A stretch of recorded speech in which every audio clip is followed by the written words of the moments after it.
창세기 14장 19절에서 20절까지 보겠습니다. 그러므로 그는 축복하고 있다. 하늘과 땅을 바로 세우는 지극히 높은 하나님이여 아브라함에게 복을 주소서.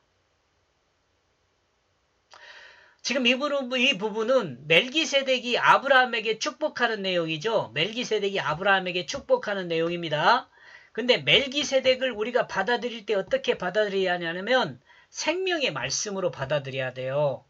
예수 그리스도로도 받아들여도 되는 거죠. 생명의 말씀이니까. 하나님 말씀은 아브라함을 축복을 해요. 하늘과 땅에 바로 세우기 위해서. 아브라함을 하늘과 땅 사이에 바로 세우기 위해서 하나님이 축복을 한단 말이에요. 이해하시죠? 그돌라오멜이 연합군을 만들어 소돔 왕의 연합군을 공격했습니다. 그돌라오멜은 소돔 왕과 연합한 나라들의 배신을 징벌한 것입니다. 소돔 왕은 그돌라오멜을 더 이상 섬기지 않겠다는 마음을 굳힌 것이었습니다. 소돔 왕은 그돌라오멜 더 이상 안 섬긴다고 싸움을 한 거죠. 이 두 집단 모두 자신의 유익을 위해서 다른 사람의 피를 흘려도 된다는 생각을 갖고 있는 사람들이죠. 그리고 자신들의 생각으로 상대가 잘못했다고 생각하면 자신의 힘으로 벌을 주는 거죠. 지금 세상살이나 그때 세상살이나 똑같은 것 같아요. 지금 전쟁하고 있는 거 보면.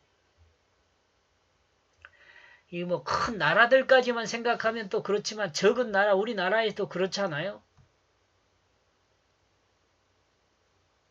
또 개인과 개인도 이와 크게 다르지 않아요. 심지어는 교회 안에서도 이렇게 일이 일어날 수 있잖아요. 일어나고 있는 것도 있잖아요. 2020년 2월 24일 시작된, 이 말도 있네요. 시작된 러시아 우크라이나 전쟁은 2003년 6월 9일까지도 진행 중입니다. 이 나라도 마찬가지라는 자신들의 입장에서 싸우는 거죠. 그러나 왜 파괴와 사람을 죽이는 일을 통해 문제를 해결해야 하는 것일까요? 이런 점을 생각하면 사람이 얼마나 미개한지를 알 수 있다고 저는 생각합니다.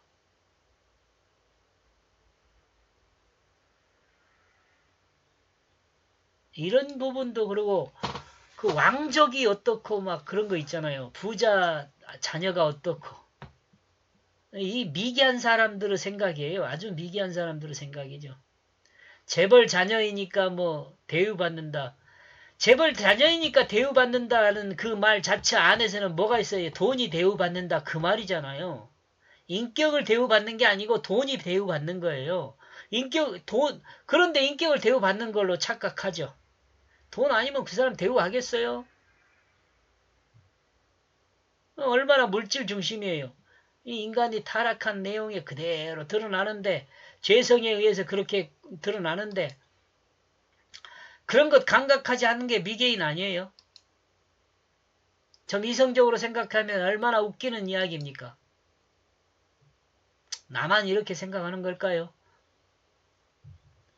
살레망 멜기세덱은 이 두 연합군 어디에도 속하지 않아 한 번 더 반복하네요. 아브라함이 속해 있는 아모리도 공격을 받았습니다. 그런데 아브라함은 마므레 상수리 프레에서 가는 에스골과 아넬과 동맹을 맺은 상태입니다. 이들과 동맹한 사이라면 아브라함도 상당한 힘을 가지고 있어 왕이라 불리워질 수 있었을 것입니다. 그러나 아브라함은 왕이라 부르지 않았습니다. 아무도 아브라함은 하나님을 다스림을 받는 하나님의 사람이었기 때문에 왕이란 직함을 붙이지 않았다고도 볼 수 있습니다. 이 부분 여러분 공감하십니까? 이런 나라들 에스골이나 아넬이란 이런 나라들과 동맹을 했거든요. 아브라함은. 아브라함도 왕이라고 볼 수 있잖아요. 근데 왕이라고 하지 않잖아요. 이렇게 기록하고 있다는 것은 하나님의 다스림을 받기 때문에 그렇다라고 저는 이해한 겁니다. 멜기세덱의 축복의 내용을 보면 하나님이 하늘과 땅의 질서를 바로 세운 분으로 하나님의 영광을 드러낸다고 하고 있습니다. 하나님은 피조물을 통해 일하십니다. 이런 점에서 하나님은 아브라함을 사용하신 것입니다. 만약 이것이 사실이라면 하나님은 아브라함을 통해서 하늘과 땅의 질서를 바로 세우는 분이란 말이 확실해지는 거죠. 그리고 아브라함에게 하나님이 복을 주는 것은 하늘과 땅의 질서를 세우는 일에 아브라함을 사용해 주실 것을 축복하는 것이라 할 수 있습니다. 본문을 통해 드러난 멜기세덱의 핵심적 사역은 아브라함이 하나님의 역사를 진행하는 사람의 있음을 드러낸 것으로 볼 수 있습니다. 아브라함을 통해 진행되고 있는 하나님의 구속사를 드러내는 것이라 할 수 있습니다. 전쟁이 중요한 것이 아니고 이 멜기세덱을 통해서 아브라함을 세우는 그 내용, 그게 중요하죠. 여러분, 여기서 좀 더 나가고 할까요? 더 나가고 합시다. 그리스도인이 하나님을 찬송하는 근본적인 이유는 죄인의 죄를 용서하시고 그 죄로부터 구원하여 영원한 하나님 백성이 될 수 있도록 행하신 하나님을 찬송하는 것이라고 봅니다. 찬송에 대한 부분 안 읽었군요. 그러므로 지극히 높은 하나님을 찬송할지라 너희 손을 너희 대적으로부터 구원한 그러므로 그는 그가 얻은 10분의 1을 그에게 주고 있다. 인간은 찬송하는 거 봅시다. 인간을 죄인 되게 만든 대적 사탄으로부터 구원한 하나님을 찬양하는 것입니다. 하나님을 두려워하는 사탄에게 하나님의 살아계심을 늘 일깨워주는 것이 하나님을 찬양하는 것입니다.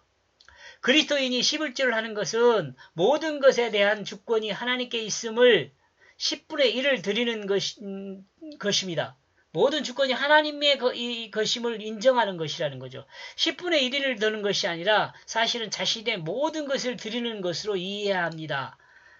11조를 드리는 것은 자신의 모든 것을 드렸다는 고백이죠. 최근에 세속에서 말하는 11조 개념의 변화는 어리석은 것입니다.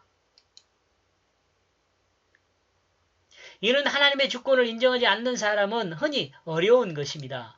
11조에 대한 다양하고 장황한 의견이 있지만 그리스도인의 11조 개념은 자신의 생명과 물질의 모든 것의 주권이 하나님께 있음을 고백하는 것입니다. 정말 중요합니다, 이거. 11조에 대한 개념입니다, 이게. 생명에 대한 주권과 물질에 대한 주권이 하나님께 있음을 고백하는 것이 11조입니다. 이런 점에서 11조는 작은 것이면서 그 의미는 아주 크다 하겠습니다. 모든 것이 하나님의 것이면 모든 것이 내 아버지의 것임을 잊지 말아야 합니다. 입으로만 하나님의 주권을 인정하지 말아야 합니다.